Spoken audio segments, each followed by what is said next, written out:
दगाणो Bozdar UC जे वॾी आबादी रखंदड़ ॻोठ लाल फ़क़ीर बहिराणी ड्रेनेज सिस्टम न हुअण करे बरसाती पाणी निकाल न थी सघियो आहे। रहवासी सख़्त मुश्किलातुनि खे मुंहुं ॾियण लॻा। बरसाती पाणी रोडनि ते बीठल कंहिं बि नोटिस न वरितो। अवामी नुमाइंदनि बि खेनि नज़रअंदाज करे छॾियो आहे। वधीक ॾिसूं था अब्दुल अज़ीज़ ख़ासकेली जी हिन रिपोर्ट में। नादरीन हींअर असां हिन वक़्तु मौजूद आहियूं असां ॻोठ लाल फ़क़ीर बहिराणी में जेको यूसी दिगाणो बाज़ार जे वॾे में वॾो आबादी रखंदड़ ॻोठ आहे, जिते ड्रेनेज सिस्टम न हुअण करे जेको बरसाती पाणी जेको रोडनि ते अची वियो आहे। अचो त हिते जे माण्हुनि सां ॻाल्हि ॿोल करियूं त उन्हनि खे केतिरियूं मुश्किलातूं पेश अची रहियूं आहिनि। ऐं हितां जो जेको चूंडियल नुमाइंदो आहे, काउंसलर आहे, उन्हनि सां बि वार्ड 1 जो काउंसलर आहे जेको, उन्हनि सां बि अची ॻाल्हि ॿोल करियूं त उन्हनि जो छा चवणु आहे। असांखे सिर्फ़ु वारी जी टाली मिली आहे हिते। तव्हां ॾिसो आहे ॻोठ में तक़रीबन जेको असां हमदर्दी अगरि ज़िले काउंसलर वारे कई आहे या MP साहब जी महिरबानी आहे या कंहिंजी बि आहे, सिर्फ़ु वारी जी टाली का हिकिड़ी ॿ लहाराइनि था। उहो मख़सूस माण्हुनि जा आहिनि जिते पंहिंजी उनजो अॻवाड़ो आहे उते उनखे भराइनि था। ॿियो त ॻोठ जी सॼी कंडीशन तव्हां ॾिसो पिया, हिते गप गारो निकाल जो को सिस्टम कोन्हे, कंहिं बि क़िस्म जी का माना सहूलियत कोन्हे निकाल जी। और सभु गवर्नमेंट ऐलान त करे थी त भई असां अलर्ट आहियूं, असां वटि फंड आहिनि, असां वटि काफ़ी आहे। हिते ज़िले काउंसिल वारो बि रोज़ु फोटू कढाए वेठो आहे, किथे न किथे पनियूं ॾियो, किथे को भत जी प्लेट ॾियो, किथे न किथे फोटू कढाए कंहिं ॻोठ में। हीअ असांजो ॻोठ लाल फ़क़ीर बहिराणी पूरी यूसी में ॿियो नंबर वॾो ॻोठ आहे। तक़रीबन 10,000 8,000 खां मथे आबादी आहे हिन जी। 300 400 350 घर आहिनि हिन में। ग़रीब मिसकिननि जो ॻोठ आहे। हिते साईं वारनि जो को तवजह कोन्हे, न ज़िले काउंसिल जो को मेंबर साहब जो तवजह आहे, न को चेयरमैन साहब जो हिते तवजह आहे। जे अगरि को कामरेड को घोड़ा करे थो त वधि में वधि हुनखे 2 टालियूं जो वारी जेके आहिनि उहे लाराए ॾिनियूं आहिनि। तो असांजी अपील आहे DC साहब खे, MP साहब खे, साईं ज़ियाबाद शाह साहब खे, मिनिस्टर आहे, इहा असांजी अपील आहिनि DC साहब खे बि, MNA साहब खे बि, MP साहब खे। महिरबानी। ड्रेनेज सिस्टम त पोयां केतिरनि ई सालनि खां असांजो तबाह आहे। बिल्कुलु हिकिड़ी नंढड़ी खॾ आहे जेका बिल्कुलु उन में को बि ड्रेन सिस्टम जो निकाल कोन्हे। ही बरसाती पाणी आहे जेको बि आहे आसे पासे जेके बि खॾ जे पासे में पाड़ा आई उन्हनि में काहे पवे थो, को बि सिस्टम ड्रेनेज कोन्हे को। बाक़ी रही ॻाल्हि ज़िले काउंसिल जे मेंबर जी ऐं चेयरमैन जी, तक़रीबन असां त 6 महीननि खां ज़िले काउंसिल जे मेंबर हिते असांजे ॻोठ में न का विज़िट कई आहे, न आयो आहे।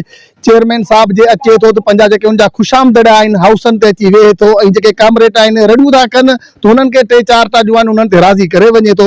बक़ाया जेका बि यूसी जी आवाम आहे या वार्ड जी आवाम आहे उन ते हू को बि तवजा कोन था ॾियनि। जेको बि हुननि जो तवजा आहे, अचनि था हाउसनि ते वेही 3-4 कामरेट आहिनि हुननि खे टालियूं वारी जूं ॾेई हुननि खे ख़ुशि करे वाह वाह करे वञनि था। बाक़ी जेका आवाम जी हालत आहे, अवां हिन बरसाति में हालत ॾिठी आहे।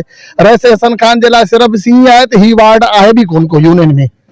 हू ज़िले काउंसिल जो मेंबर आहे, हुनखे सोचणु खपे त ही वार्ड आहे लाल फ़क़ीर बहिराणी, वॾे मां वॾो ॻोठ आहे दिगाणो बाज़ार खां पोइ, त हिन किथे बि तवजा कोन्हनि। 4 टालियूं वारी जूं लाहे, ही 4 टालियूं वारी जूं लथियूं त उन्हनि में असां हली बि कोन था सघूं।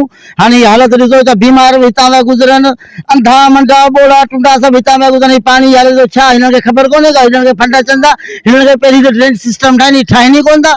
ही बस नानी वेड़ो करे वोट वठी जी विया आहिनि, ज़ाहिर ई कोन थिया आहिनि। असांजी इहा अपील आहे, महिरबानी करे कमु करियो। इहा असां ज़रूरु DC साहब खे असांजी अपील आहे, साईं तव्हां मथां बाला ऑफिसर आहियो, तव्हां हिनखे ॾिसो ही कमु कनि पिया या कोन पिया कनि।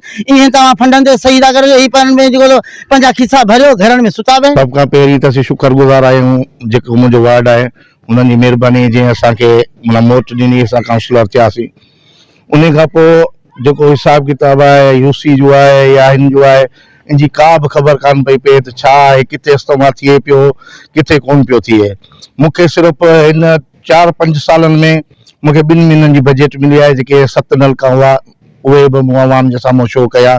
वार्ड में बि 7 नलका मिलिया आहिनि, जिते तव्हां चाहियो उते तव्हां लॻाए सघो था। उहो तव्हां वार्ड में भले सभिनीनि खां पुछो। उन खां पोइ जेके लाइटूं मिलियूं आहिनि, मूंखे सिर्फ़ु 4-5 लाइटूं मिलियूं आहिनि, उहे बि मूं जेके NIC आहिनि मूं ॾेई छॾियूं आहिनि, जमा कराए छॾियूं आहिनि।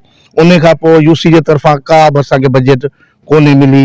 जेका मूंखे मिली आहे उहा इहा मिली आहे। पोइ चेयरमैन साहब कंहिंखे ॾिनी आहे, छा ॾिनो आहे, छा कोन्हे ॾिनो, कंहिंखे ॾिए पियो कंहिंखे कोन पियो ॾिए, इहा मुंहिंजी नॉलेज में का बि शइ कोन्हे। बाक़ी डिस्ट्रिक्ट मेंबर जे तरफ़ां उहा असांखे का बि शइ कोन मिली आहे। इहो मुंहिंजे चवण सां न सभिनीनि आवाम जे साम्हूं आहे। वार्ड में तव्हां कंहिंखां पुछा करे सघो था। बाक़ी बरसाति में के 8-10 टालियूं हिननि वारी जूं मोकिलियूं, जेके हिते बि लथियूं, के शायदि ॻोठ में अंदरि बि लथियूं, उहे मोकिलियूं, डिस्ट्रिक्ट मेंबर में मोकिलियूं, चेयरमैन में मोकिलियूं। सिर्फ़ु इहो ई हुननि मोकिलियो आहे, बाक़ी ॿियो कुझु बि असांखे कोन्हे। नादरीन, हिननि जूं तव्हां ॻाल्हियूं ॿुधियूं। हिननि जो चवणु आहे त असांजो क़दीमी खॾा आहे जेका जिते केतिरे ई अरसे खां हिते ड्रेनेज सिस्टम जो जेको आहे सिस्टम न आहे ऐं हिते जो चवणु आहे त असां हिननि जे माण्हुनि जो चवणु आहे त बरसाति जी मौसम में असांखे वॾियूं मुश्किलातूं पेश अची रहियूं आहिनि। हिते जे काउंसलर जो चवणु आहे त मूंखे सिर्फ़ु यूसी मां सिर्फ़ु 7-8 जॻह नलका मिलिया आहिनि ऐं कुझु सर्च लाइटूं मिलियूं आहिनि, उन खां वधीक असांखे को फंड कोन मिलियो आहे। टीम सां गॾु अब्दुल अज़ीज़ ख़ासि कयली अवामी न्यूज़ दिंगण बोज़दार। सब्सक्राइब कयो अवामी न्यूज़ HD खे ऐं ताज़ा तरीन ख़बरुनि लाइ ॾिसंदा रहो अवामी न्यूज़ HD।